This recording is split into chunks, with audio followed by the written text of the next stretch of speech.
Welcome everyone to this webinar of Next Step with Machine Learning. My name is Sharik Ahmed Khan, and you can identify me with this profile picture, of course, anywhere. And I'm an instructor of Python, IoT, and data science. And this webinar is in association with Data Science Bake Minds. So we bake minds for those who are interested in data science and make them really industry ready by imparting quality education, basically. And something more about this is we really love our logo, and that is the reason why you will see our logo at every slide of this webinar, and we really love that. To this, I assume that you guys are really enjoying it. Okay, anyway, so let's start and begin our session. To start with, so before it, you can anyway go to WhatsApp. So this is our joining link for the group where we give you updates about any webinar or any course. So what you can do is quickly pull out your phones, connect it to internet, and go to WhatsApp, and then swipe right to check with the camera, and then scan over this code. And when you do that, you will be able to join our group on WhatsApp also. The presence is on LinkedIn also, and then the website, which is datascience.bakeminds.com. So in this webinar, we will be talking about some overview of machine learning, some general steps that are involved in machine learning. Then we will look at some methods of using machine learning, and then followed by some data handling walkthrough, ML operations, and some other tools that a data scientist or data science enthusiast or data science aspirant or whatever title you write on the LinkedIn, they should really have these tools minimum knowledge of about. And then finally, we will have a great, amazing tour of our website. I'll just give you a glance of what the website does and what does Data Science Big Minds do. And I'm an instructor at Data Science Big Minds now. And also I'll tell you which courses do I offer on data science, so that whenever you interact with that course or buy that course or interested in learning that course, you will be able to get in touch with me and then have collaboration learning. Before we start, we will understand, like I wanted to talk about why this webinar is conducted. So firstly, data science is basically offering a lot of free stuff that I will show you towards the end of this session. There are books, PDFs available that will help you to understand on, let's say, theory of it. But then since the books or all the topics to be covered has huge number of pages, which is like 200 and 300, it really needs a lot of motivation to go on reading it forever. So this is where we come in, we instructor, we cut short and break things into chunks and serve you on the silver plate for you to easily understand things. And I wanted to make you aware or give you a glance of new things for those of you who are well experienced or have been working in data science from years now. For them, it might be not new, or some of the topics would definitely be new.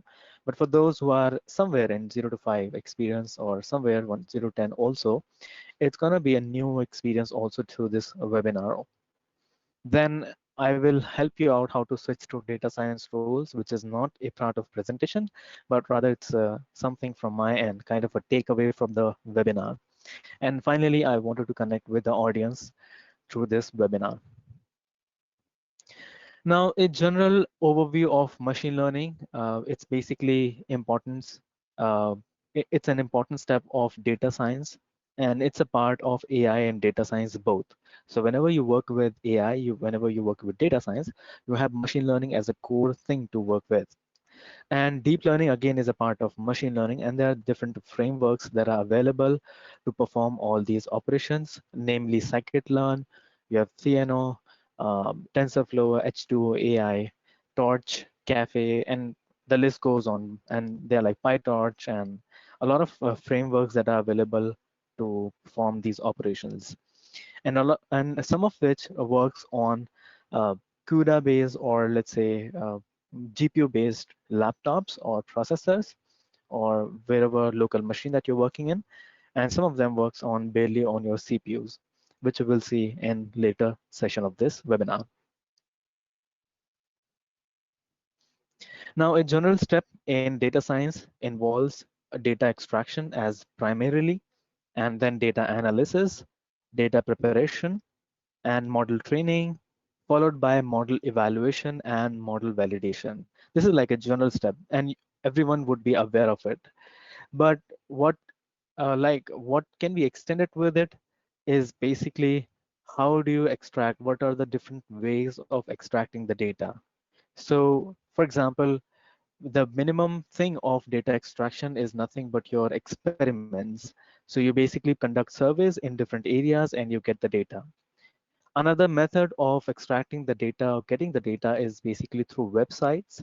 And then through website, you basically have methods called web scraping and web crawling. Something like with the help of Beautiful Soup, you have request library, you have LXML, you have Scrapy, and then you have Selenium to scrap the website's content. And a typical example of web scraping and web crawling is about how the web pages in the Google is served to you. Another method of data extraction is database through database. So you have SQL type of database, which is SQLite, MySQL, MS SQL, Oracle. Now, these can be organized in such a way that those which are customer based, or let's say decentralized, or let's say those database which are present at those who are using the applications. For example, your data belongs to you. So that is more of a not a client server model of database. So you have SQLite for that, while others are client server model database. So you have MySQL, MS SQL, and Oracle. And then you have NoSQL, which is quite famous nowadays. For example, you have white column, you have document based, you have key value pair, and then you have graph based database. Another method of data extraction is through video. Now, through video, you can be what kind of data you can extract is basically, for example, if a solar, or let's say it's a let's say a satellite travels from Earth to all the way to the galaxy, and for some time it passed through a planet next to Pluto, and the target of that satellite was to go as far as possible so that they can see how fast is our range and how long is our range, basically to get the data and try to interact with celestial body. So what happens is when you have very short duration of time where the satellite passes through the planet, let's say it might revolve around some planet, it might be just passing through a little far. So what you can do is you can take videos, and from that you can basically take frames or photos and create this as a huge data set. And you can extract images from video with the help of a tool called FFmpeg. Now, this webinar is more of exploring the tools, so I'll be helping you out which tools to do what. So with the help of FFmpeg, you can actually have frames per second. You can actually take out photos from the videos as much as you want. And you can find out like 60 FPS or whatever you want like. And then you also can extract audio from the video using FFmpeg library also. And then you have data extraction through audio files. So you can do that by FFmpeg also, but you can also do it with the help of PyAudio and speech recognition. Now, where can you use audio extraction? Why would you use audio extraction in some analyzing the data of audio? All these headsets that you get, all these analyzer, bass boost and treble boost, or some good voices in the headphones is all because of signal processing, which primarily works on some data which is on audio files or data extraction of audio files. Also, text conversion, speech to text and text to speech needs some kind of data extraction from audio. So this is what our importance of data extraction from audio is. Moving forward, then we have a huge data set. So for some reason, if you guys are working on some computer vision based projects, you need not to click photos and take thousands of photos and save it in your local database. No, that's gone. But if you, for example, if you're just trying to detect things, let's say it's cat, it's dog, it's animal, it's human, so you can use a open source database for which is available for everyone, which is your image-net.org. So it has thousands of image, millions of image of classified cats, Persian cats, or different breed dogs, and cats sitting in top upside down, and all different kinds of it. So that the more you train your model on more different data type you train your model on, the more precise your data model becomes of machine learning. So that's your tool for computer vision data sets, basically. Now, in order to perform this machine learning things, we have heard of a lot of hype about Python with machine learning, Python data science. But here I want to bring that it's not just about the Python that you can do things. You can do data science, or you can do machine learning or AI stuff. But Python and R is one of the approach of performing machine learning operations. While there are those which are non-programmatic approach, which is your KNIME platform, and which is your OpenRefine. You have Weka as a tool to perform this data science or data mining or data extraction, data visualization, these things. Then you have Orange, which helps you perform end-to-end data science lifecycle, Trifacta, and then you have Azure ML Designer Studio. I've worked with Azure ML Designer Studio, Orange, Weka, and KNIME also for a glance. And it's so nice that with Azure ML Designer Studio, you can actually have a website and then a REST API key. So kind of like a URL through which you can request the data or prediction based on the trained model on Azure ML. So what you do, you deploy your cluster, you deploy your database, you deploy your machine learning model, you get the database and everything. And at the end, when you deploy it to live, you get a connection string through which you will be able to get the prediction. So for example, if it was you were training a model for bike rental service. So what happens is once you have trained the model in Azure Machine Learning Designer Studio, and you're ready to deploy it in live. So you have that connection string with the help of which you can use it to predict what will be the bike sales in the next month, the next year, or anything. You can predict the sales, etc., like that. So you not to run things or overload your system or your website, but rather all these uh, things are given to the Azure Machine Learning Designer. So for this, I say all for machine learning and machine learning for all. So none of you would be able to basically get behind with those who know Python. They will also be a data scientist someday.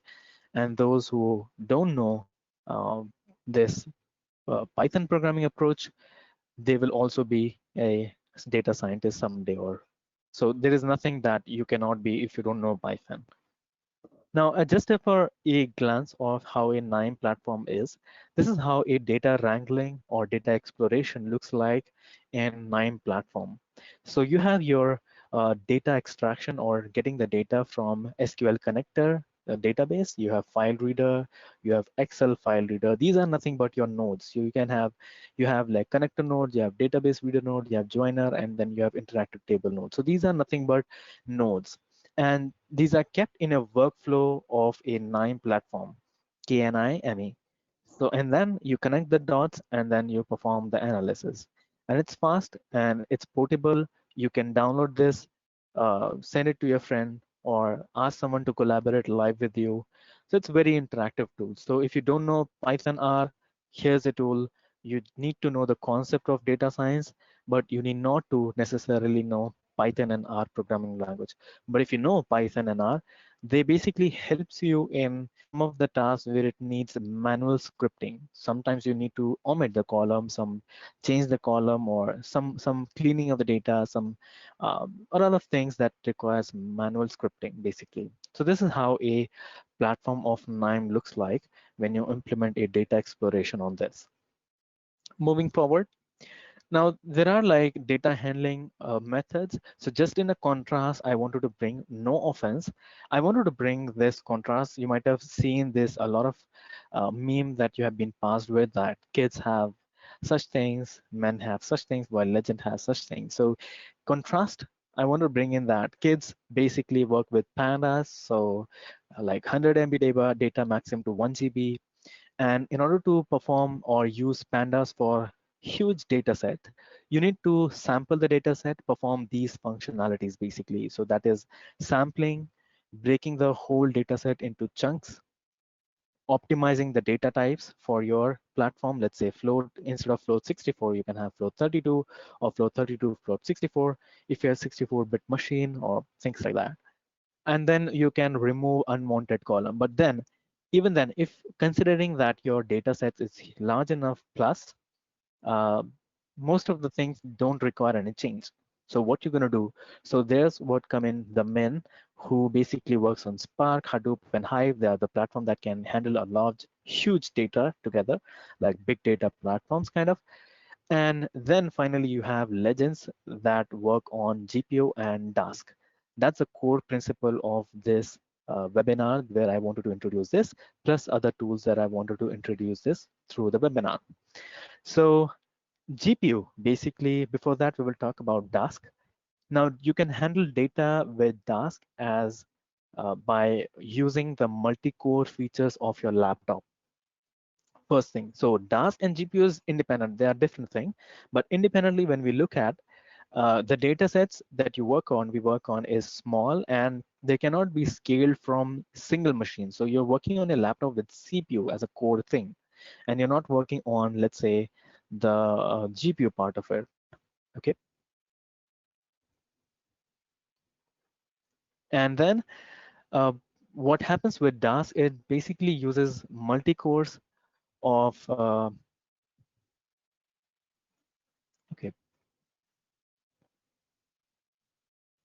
yeah. So there is this platform called Dask, and it uses multi-cores of CPU, and with the help of this, uh, and a cluster of machines also. So what basically does is it uses the processing of parallel computing, the concept of parallel computing, and compute all of the tasks or whatever you want to require, or data preprocessing, or pandas using data frames, and you want to do some machine learning deployment, or any task you want to do.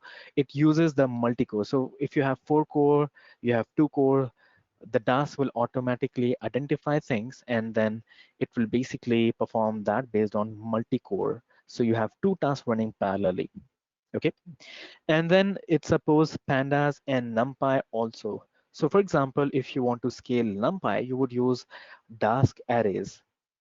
And if you want to use or scale pandas, you would use Dask data frames instead of pandas data frame, because these built libraries were never thought of, let's say, scaling up to large huge data sets. And then when you want to scale machine learning, you would use Dask machine learning. And now some of you would know that in order to scale machine learning, you would use Dask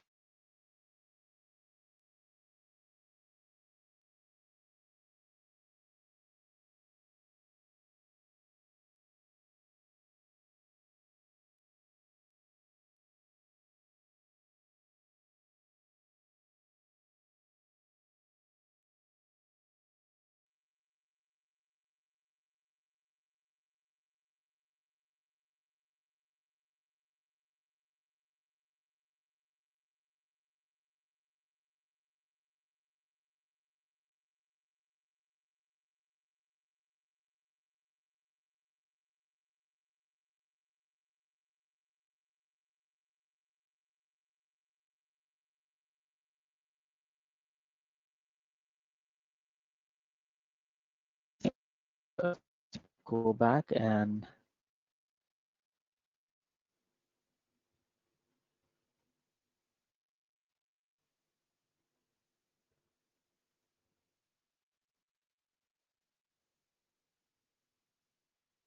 so I'll just start over here. There was some connection break. Yeah, okay. So I was talking about Dask, that you might be aware of that. There is like scikit-learn with joblib for performing parallelization, but it is only possible with a single machine only, but it cannot scale to multiple clusters. Cluster is basically multiple machines that are available to perform any task. So here's where you would use Dask machine learning for performing any kind of parallel computing, scalable to multiple clusters also. And not just that, your DAS supports other things, other platforms, which is Scikit-Image, a collection of algorithms for image processing in Python. You have, let's say, XGBoost, you have Iris, you have Data Shredder, you have Snorkel, and DAS supports not just that, it supports a lot of more than this. Okay, so as for exploration, let's just implement this and see how DAS can be helpful for you. And we will see that it does take some time in order to perform this, but we will just take some minute or two to perform that operation.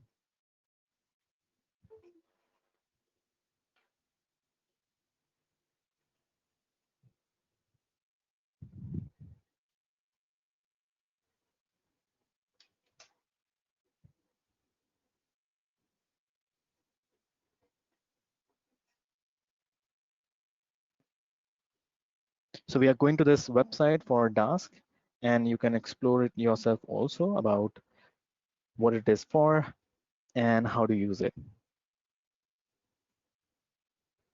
So here's what we have. Let me just toggle this up.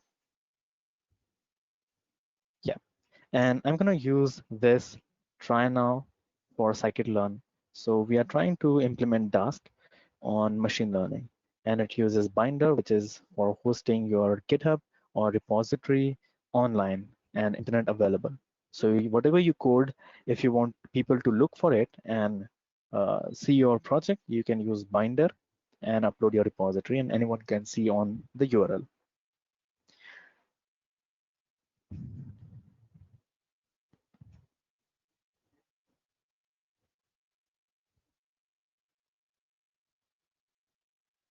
And it goes on. We will just go and have a walkthrough. So that's your Dask platform, and we will implement this machine learning now. So here's how it is. So it's a high level overview demonstration, and yeah, for creating scikit-learn estimator. So let's just implement it from beginning itself. So here we have it distributed. So it's running on GPU thing. So again, we have this part of it, and all we need to do is just run all the line of code, and it will perform it quite fast. So you can see this DAS platform is doing a really quick job. But this thing, if we had done it in our system, it would have taken forever to do these things. So again, we'll implement this. So you can see on the right side, we have the visualization and performance. And when we run this to see the results of the data frame,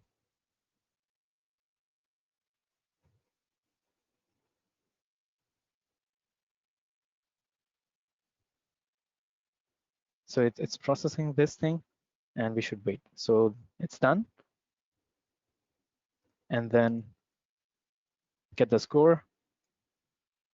Finally, you can plot that things. For those who have written the questions, please wait. We are about to finish in 5-10 minutes, and we can respond to the questions towards the end of it. So this will be helpful for everyone also. So yeah, you have it. Your response, make blobs, and perform this k-means cluster. So you can see the performance.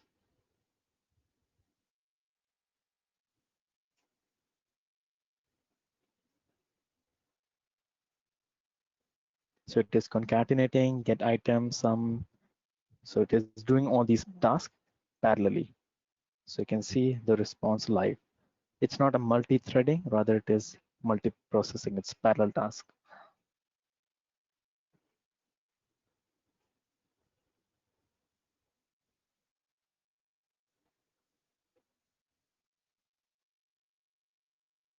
And it would take some time.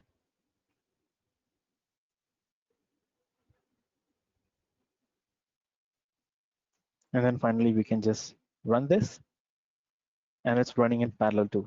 So you can see on the right side. And here we have it.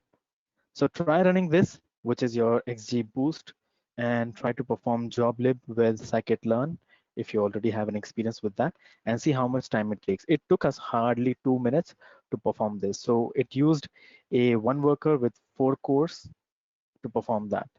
And here is our dashboard was is our scheduler.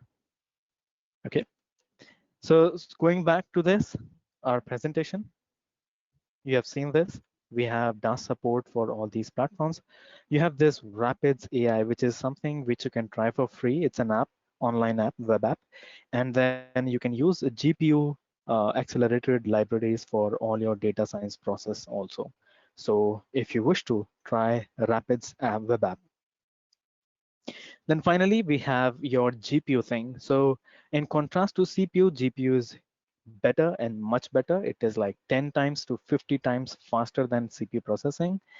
Then you have like in CPU you have several cores, while in GPU you have a lot of cores that it works on. You have like thousands of cores basically. And then you have low latency, while versus you have high throughput. The amount of data that goes from starting point to end point is high, while CPU is good for low latency. That means the time taken from starting to end data sending is quite small. And then you have, it's good for serialization, serial processing, while GPU is good and best for parallel processing. And a live use that you can see of GPU or you can experience is about your high-end gamings. So you have your PUBG and all similar games that are very high graphics. So they basically use and they basically run on the laptop that are high-end. So what intentionally or what automatically people do is they buy heavy laptops or high-end laptops and they try to play the games which is GPU backed up. So these games basically help in giving the raise to these laptop industry, hardware manufacturing industry, and eventually giving rise. So that's the reason why even other laptops basically advertise that, okay, our laptops also supports PUBG, it supports Fortnite, even the mobile phone. So we actually don't need more than 4 GB of RAM or 4 core in our mobile phone. But then you have these mobile phone, which is 8 core or 16 core or 16 GB RAM mobile phone, which is yet to launch soon. So it's more like publicity and getting the product for the market for the users to use it. So that's how you use it. You get the analytics of user, how active they are in their gaming, and then you perform the analysis and come up with a new product. Okay. So a lot of companies are taking advantage of network or bandwidth or scalability of, let's say, the telecom industry. And that's the reason why companies like Netflix doesn't compromise on quality. So it's our mistake that we don't have good data set, like the data capability in our mobile phone or good mobile phone. Because a lot of people talk about some web series, and if I'm the one who don't know, it's human shame. So what intent, what naturally they do is they buy extra product, they buy high-end mobile phone, and then you can see even those who sell food or those they sell let's say vegetables, they even have a good mobile phone. I think even better than me also I've seen mobile phone, Galaxy and Samsung and all those things. No offense, but yeah, they have it. So you have GPU in gaming, you have GPU in automotive industry for image recognition, and you need to have a clear, very nice photo in order to perform this. And in order to take high-end photos and perform the task or image recognition, you need GPUs basically. So what you can do is you can basically go online and try this also. So I'm gonna give you a walkthrough of how fast it is to perform this. So, and here I'm going to use let me just pause the screen for a few seconds.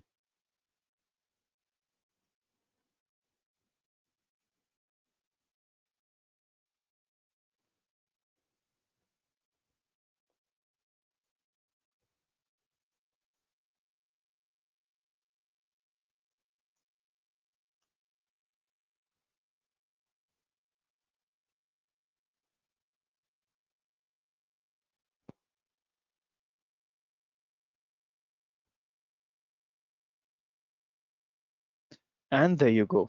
So now you can see, okay, we don't have the server launch. We can launch it right away. So this platform is your blazingsql.com. It helps you run for free your operations of data science or machine learning on GPU backed up. So you can see I'm going to import a few huge libraries and you can see how fast it does. So for example, let's say if I just run Rapids stable and try to import huge libraries, let's say I'll start with import matplotlib. So you can see it hardly takes a lot of time and it imports all of this. So it is just setting up the environment. Maybe it takes some time.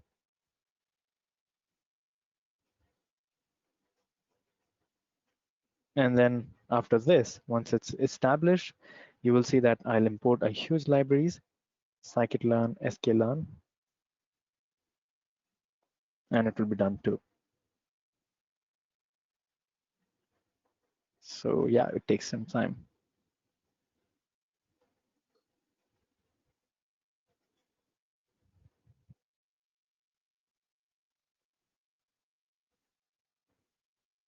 So the kernel is hanged basically, and let me just stop this and try something which is existing already.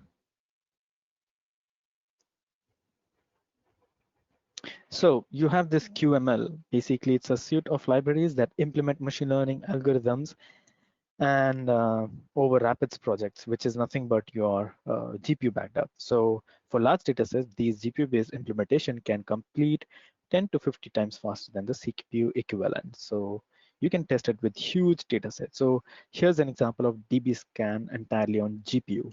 So it's running. And in the previous one also that we were implementing DAS, it was also running on parallel computing basically. And for sure, they would run CPU or GPU based backup. So it takes few seconds because it's huge library, but comparatively it would be faster. Okay, it's reconnection. Let me just close this up and stop the server. Yeah,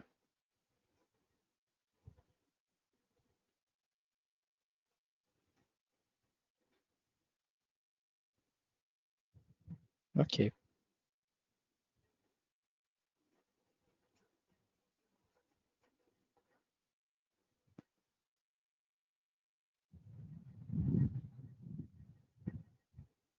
So it's reconnecting, maybe some error with this.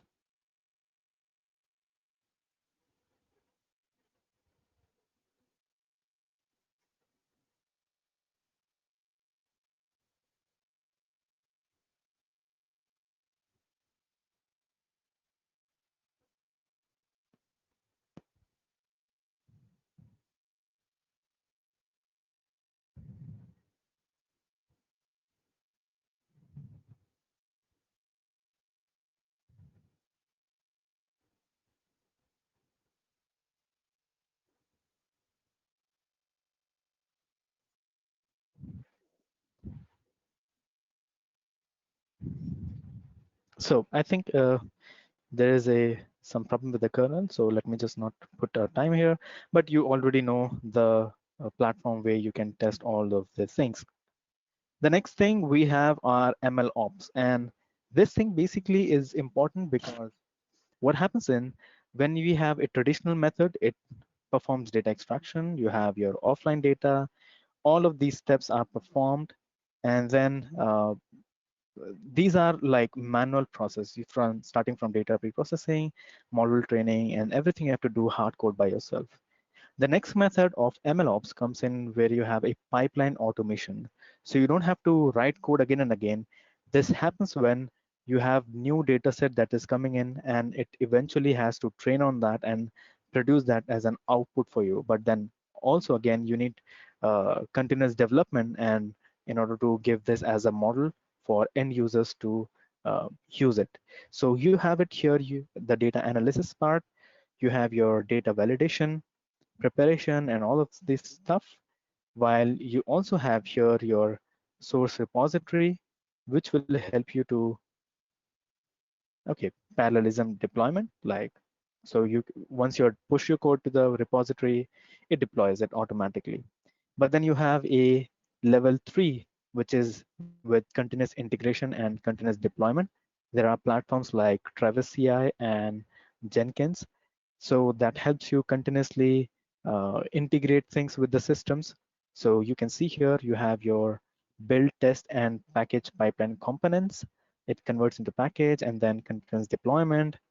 And then you have all of this like automated pipeline.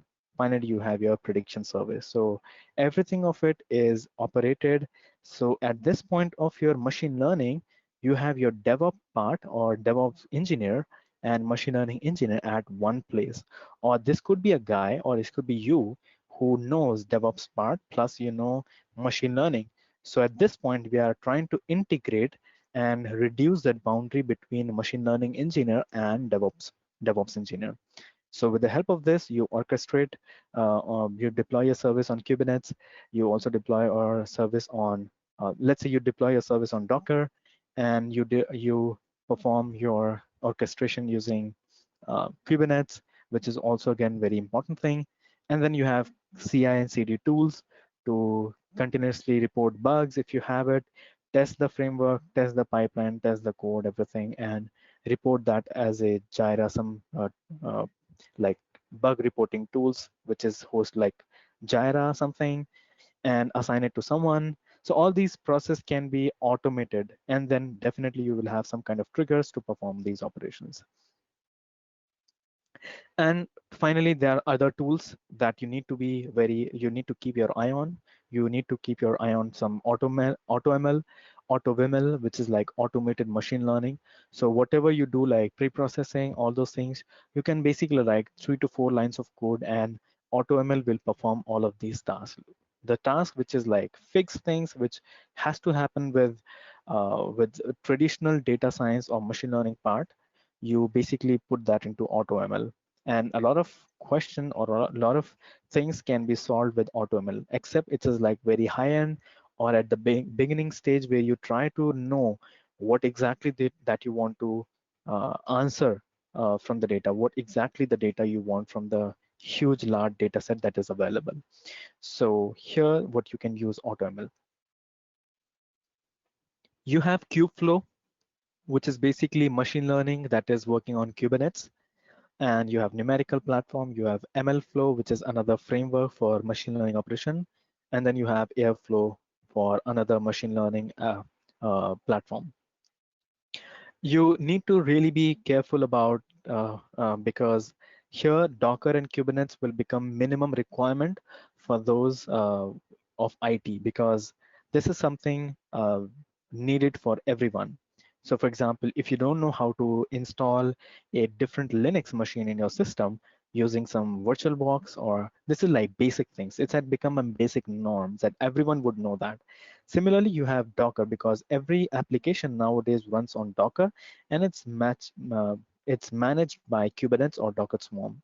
So Kubernetes is highly used, 90% is used. So Docker is basically whenever you would try to learn. So when you had earlier, you had one server that was managing the huge uh, kind of your web application. But at this point, using Docker, you have each of the service of your website being managed independently. So it creates a Docker image, it runs that thing, whatever the process is, and then it destroys it if you have programmed it that way. And in order to scale the number of, let's say the number of traffic increased, and what Kubernetes helps is that it scales up systems or image files uh, so that the traffic can be managed or scale up and scale down things. So this is very important because every website or every application uses Docker and Kubernetes in contrast in together to run their services online. Then you have something MLDB. This is very interesting because this is something similar to Azure ML Designer Studio. So MLDB is basically you type your implementation of, let's say, some data science project or machine learning thing on your, let's say, Jupyter notebook, and you use some kind of, let's say if you want to predict thing, you basically use a REST API of MLDB, which is hosted on MLDB, and then you try to get the answer. You don't have to go perform on with the data and then train your model every time. You just have the API key, which is like some kind of URL, and you have API, and then you try to interact with the database and you have your response output, which is what I've explained in Azure Machine Learning Designer. And you might be considering that, so what is the difference between it? So practically, not every, like, these big tech giants have basically diluted their differences. So for example, Microsoft has your Windows subsystem Linux, which is a Linux interaction with Microsoft, and Linux doesn't even have it right now. So Linux is organic yet, but then these companies are basically trying to get into everything. So Microsoft is in everything, literally everything. Yeah, they are in blockchain, they're writing blogs, they're writing machine learning things, they're writing IoT things, and they're like everything. They're providing service to everything. They're no more a computer operating system, but they are like service companies now. So there are hardly few things that you can make out. And then you have your machine learning on SQL. So again, your Microsoft has come up with the thing, which is you can apply machine learning on SQL side, which is close to the database. You don't need to call the data set and then perform that. Rather, you can just go into the database on SQL and perform machine learning script of Python, which is predictive analytics or any machine learning thing. Machine learning on SQL, if you will. Then you have drag and drop operations, some tools, which is KNIME, I've already spoken about, and Azure Machine Learning Designer Studio, and something minimum requirement. So first minimum requirement, deployment, Docker and Kubernetes. Second minimum requirement is source control. You need to be well versed with Git and SVN. Third is hypervisor and Windows subsystem Linux. So these two guys is like minimum thing. So if you are running Windows 10, you get hypervisor already in that, and you can play around running Ubuntu images and etc. like that. And hypervisor is better than virtual machine, VirtualBox. So a lot of people are switching to hypervisor now, and there are a lot of corporate trainings that comes in hypervisors also. Finally, work hard in silence, which is create your let's say Python test scripts or some practice things in your private repository of GitHub. And whenever you're confident you want to bring a project, you put that and create a public repository for those who want to look for your profile. And always, whenever you apply for a machine learning data science job, you must have your GitHub account. This is the minimum. I mean, if you don't have GitHub account, you're not well versed, you're not aware of the technology. So it's good to have GitHub. It's good to have show how many, let's say, how many things, how many updates, how active you are on GitHub, how actively you're managing your projects, how many repositories you have it. So whenever you go to someone else's GitHub profile, there is a profile that shows the green dots. It basically shows when was the last time this guy was active, and is he active over the years, or it is just very rarely he goes on that. So this basically tells a lot about the developer. Or if he's like a good engineer or research engineer, some good tech field, so it's more convenient. It's more justifiable that he might be getting less time to perform on that. Okay. So, and practical example was that we used image processing or image thresholding concept in order to avoid obstacle, and it was a simulation, and this research was widely accepted. I basically worked one of the person who was doing a master's, and he wanted some a unique method or unique research to perform that, and we came up with a new method of image thresholding, with the help of which we were able to detect or avoid obstacles. So that was then deployed on ROS of, let's say, for drone, and it was able to detect object and avoid it and go in front. So it was widely accepted, and it's a unique approach basically, and never done basically. And then another thing is bioimpedance measurement using nonlinear least square curve fitting, which is my personal research under the supervision of Dr. Darius, and you will find it wherever I mention this bioimpedance. So it is basically whenever you go to a gym, you take up a machine that checks your body fat percentage. So this research is a basis for all these things type of applications. So it helps you kind of get to know exact body fat percentage.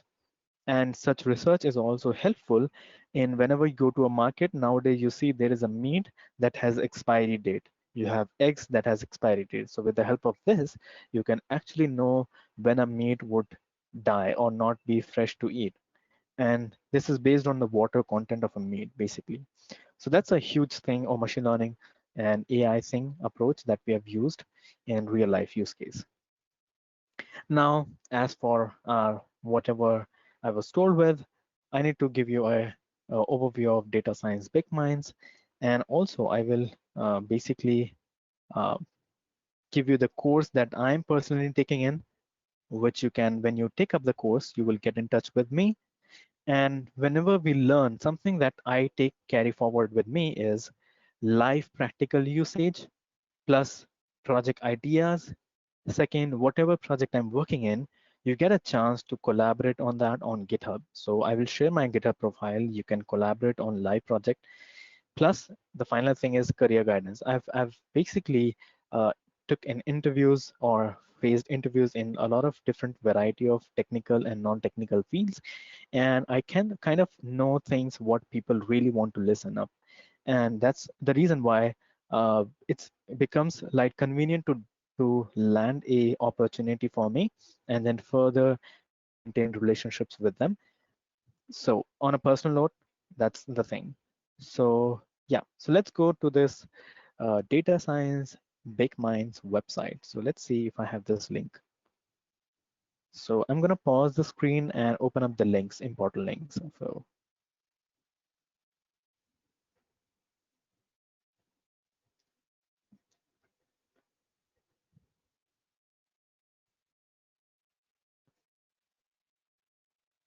So you have this.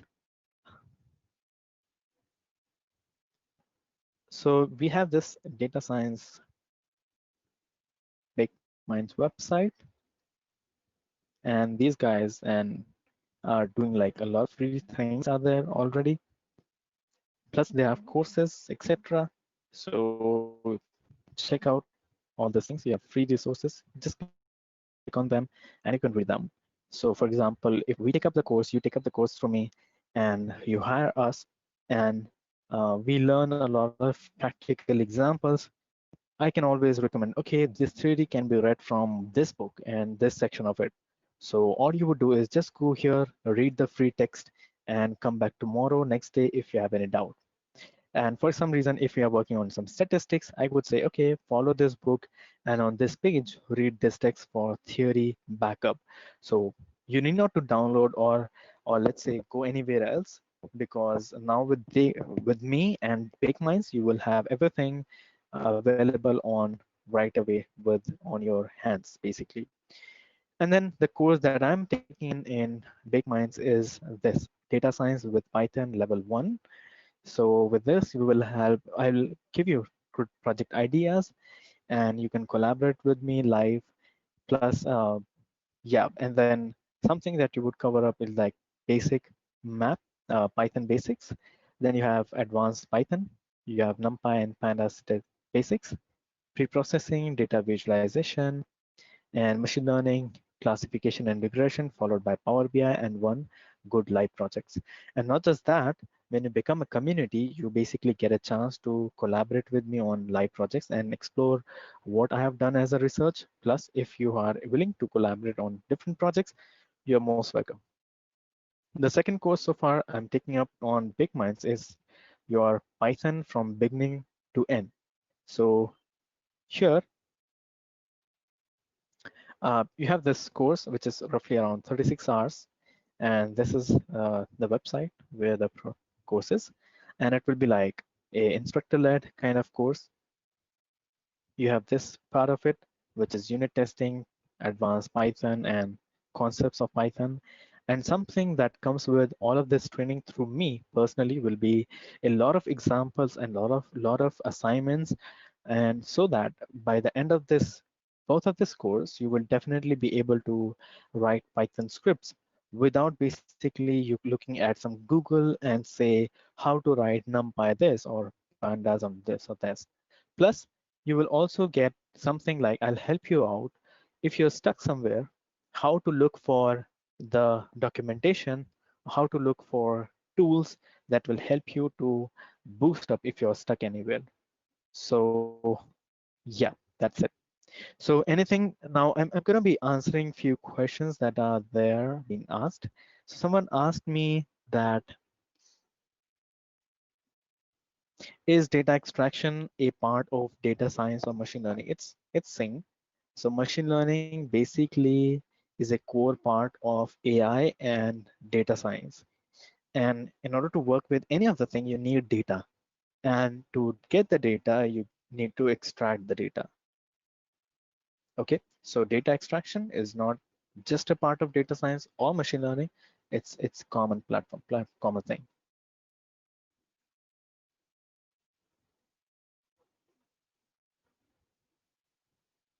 Any questions? So anything that you guys would like to ask for now?